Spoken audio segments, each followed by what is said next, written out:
जय जोहार, मैं हूं पूजा शर्मा। छत्तीसगढ़ तक में आपका बहुत स्वागत है।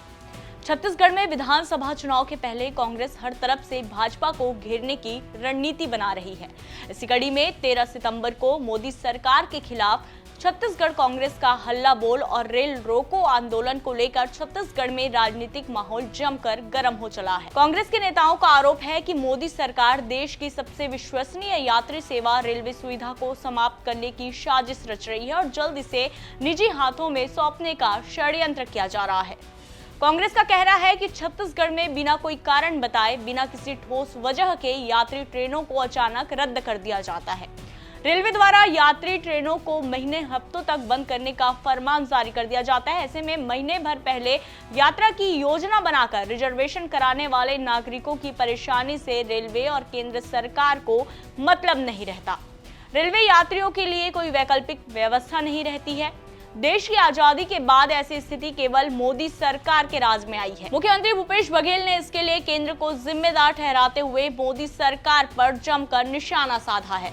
बेवजह ट्रेन बंदी के मुद्दे को लेकर प्रदेश कांग्रेस कमेटी ने केंद्र सरकार और रेलवे के खिलाफ मोर्चा खोलने का ऐलान कर दिया। इस आंदोलन को प्रभावी बनाने के लिए पीसीसी ने प्रभारियों की नियुक्तियां भी कर दी हैं। मुख्यमंत्री भूपेश बघेल खुद पीसीसी चीफ दीपक बैज के साथ हर विधानसभा में पहुंच रहे हैं और संकल्प शिविर के बहाने कार्यकर्ताओं को एकजुट कर रहे हैं।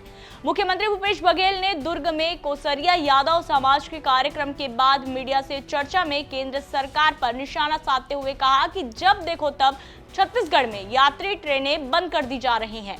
रेल से यहां सिर्फ कोयला ढुलाई का काम हो रहा है। भूपेश बघेल यही नहीं रुके, बल्कि उन्होंने पीएम सरकार पर बेहद गंभीर आरोप लगाए। उन्होंने क्या कहा, आइए आपको विस्तार से सुनाते हैं। कि देखो, एक तो छत्तीसगढ़ में यात्री ट्रेन बंद कर दी गई, इसको कोयला ढुलाने का ही बना दिए। केवल कोयला ढुलाना है छत्तीसगढ़ से, यात्रियों को कोई सुविधा नहीं, सारी ट्रेनें रद्द। और दूसरी बात यह है कि पैसेंजर ट्रेन में भी आपको एक्सप्रेस का किराया ले रहे हैं, तो नागरिक सुविधा कुछ नहीं है। और लगातार ट्रेनों में जो सुविधा है, नागरिक सुविधा है, वो शून्य होते जा रहा है, बल्कि बद से बदतर होते जा रहा है। इसके खिलाफ में 13 तारीख कांग्रेस पार्टी इसके खिलाफ में आंदोलन करने जा रही है। वही ट्रेनों को रद्द करने के पीछे मोदी सरकार की साजिश बताते हुए इसे आंदोलन के संयोजक शिशुपाल सोरी ने कहा कि जिस तरह लगातार देश भर में सरकारी उपक्रमों को निजी हाथों में सौंपा जा रहा है, वैसे ही भारतीय रेलवे को भी निजीकरण करने के फिराक में मोदी सरकार है। केंद्र सरकार बेवजह ट्रेनों को रद्द कर आम लोगों को परेशानी में डाल रही है। ऐसा पहली बार है जब बीजेपी की सरकार बनने के बाद इतनी बड़ी संख्या में ट्रेनों को रद्द किया जा रहा है। लॉकडाउन से बंद हुई जगदलपुर दुर्ग इंटरसिटी एक्सप्रेस ट्रेन कोरोना काल खत्म होने के 3 साल बीत जाने के बावजूद अब तक शुरू नहीं किया जा सका। विधायक सोरी ने दावा करते हुए कहा कि पिछले 2 सालों में 10,000 यात्री ट्रेनों को बिना वजह रद्द कर दिया गया। जगदलपुर से Rourkela express, Jagdalpur Visakhapatnam night express, Jagdalpur Visakhapatnam passenger train और जगदलपुर से हीराकुंड एक्सप्रेस और शमलेश्वरी एक्सप्रेस का संचालन किया जा रहा है, लेकिन यह ट्रेनें भी लगातार रेलवे प्रशासन के द्वारा रद्द की जा रही हैं।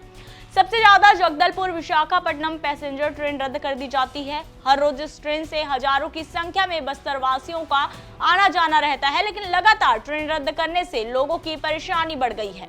उन्होंने कहा कि लंबे समय से रेल सुविधाओं के विस्तार के लिए बस्तरवासी आंदोलन कर रहे हैं, लेकिन कोई सुनवाई नहीं हो रही। जानकारी के मुताबिक इस आंदोलन को बस्तर चैम्बर ऑफ कॉमर्स का भी समर्थन मिला है। इसके अलावा बड़ी संख्या में कांग्रेसी और बस्तरवासी रेल रोको आंदोलन में शामिल होंगे। साथ ही केंद्र की मोदी सरकार और अडानी का नाम लेकर एससीसीएल सहित केंद्र के सार्वजनिक उपक्रमों को बेचने का आरोप लगाते हुए मुख्यमंत्री भूपेश बघेल ने कोयला खदान आवंटन के मुद्दे पर जन आंदोलन करने का भी ऐलान कर दिया है। इधर बीजेपी भी लगातार भ्रष्टाचार, शराबबंदी सहित जनहित के मुद्दों के साथ ही केंद्र के पैसे से प्रदेश का विकास होने का दावा कर रही है। वहीं बीजेपी लीडर और राज्यसभा सांसद सरोज पांडे ने सीएम बघेल के इस बयान पर करारा जवाब देते हुए राजनीति करने का आरोप लगाया है। उन्होंने कहा, राजनीति करने के लिए बहुत फिल पड़ा है, लेकिन विकास पर राजनीति नहीं होनी चाहिए। छत्तीसगढ़ में रेल रोको आंदोलन की जहां तक बात है तो मुख्यमंत्री बहुत देर से सचेत हुए हैं। उन्होंने और क्या कुछ कहा, ये भी सुनिए। कांग्रेस पार्टी जब जब चुनाव आता है इस प्रकार के काम करती है। प्रधानमंत्री जी जो छत्तीसगढ़ को देते हैं उस पर कभी वो धन्यवाद नहीं करती है। राजनीति करने के लिए बहुत फील्ड पड़ा है, लेकिन विकास पर राजनीति नहीं होनी चाहिए। और छत्तीसगढ़ में रेल रोको आंदोलन की जहाँ तक बात है तो मुख्यमंत्री जी बहुत देर से सचेत हुए हैं। मुख्यमंत्री जी ने अगर इसकी शुरुआत करने की बात कही है तो ये दुर्भाग्यजनक स्थिति है। यहाँ पर जो व्यवस्थाएं हैं वो उन्हें पता है, उन्होंने चर्चा करी है और वो अब इस पे राजनीति कर रहे हैं। अब देखने वाली बात यह होगी कि कांग्रेस की रेल रोको आंदोलन से शुरू सियासत आगे और क्या रुख लेती है।